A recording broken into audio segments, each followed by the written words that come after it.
idea that came up too. But so we could do like all of them mixed into one. And Death of God in one party. Murder mystery. Yeah. No, yeah, probably not. So the real question, as an engineer, are you bringing like a super flashlight?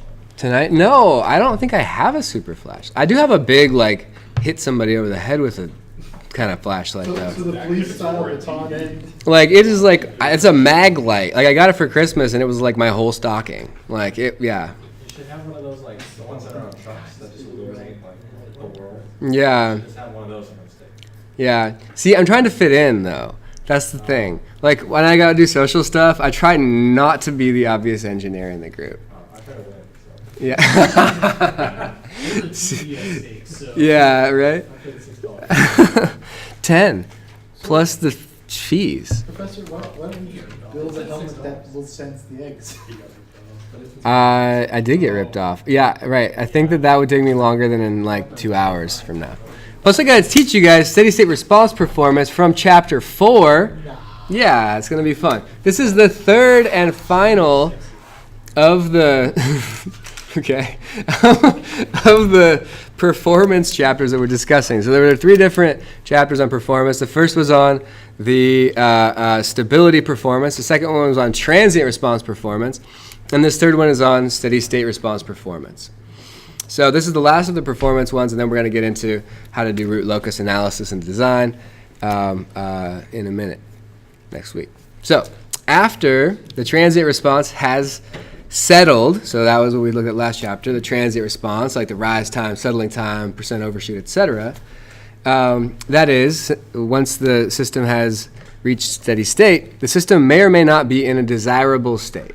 So you might have commanded that the robot arm go to 32 degrees, and it ended up being at 29 degrees, and that's where it's going to stick, okay? That would be steady state error, okay? So if the response asymptotically approaches any state other than that commanded, it is said to have steady state error. These arise from 3 primary sources. 1, nonlinearities like backlash in gears. We're not going to explore that in this chapter, in this class, really.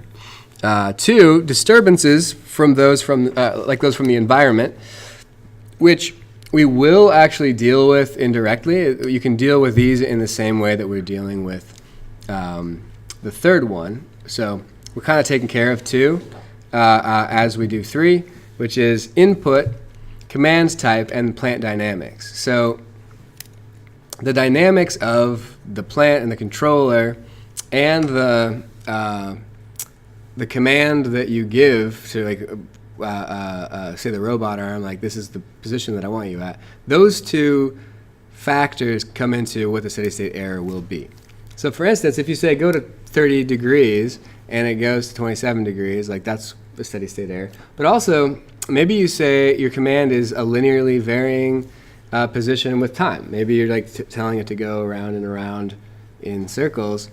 And so your command value is changing, say, linearly in time. That would be a ramp sort of command. A different type of steady state error might arise in that situation. We're going to actually look at 3 different command types and characterize the steady state response using those. Okay, so we're going to focus our attention on item 3, but item 2 is similar. The disturbances you can deal with in a very similar way. Okay, any questions? All right.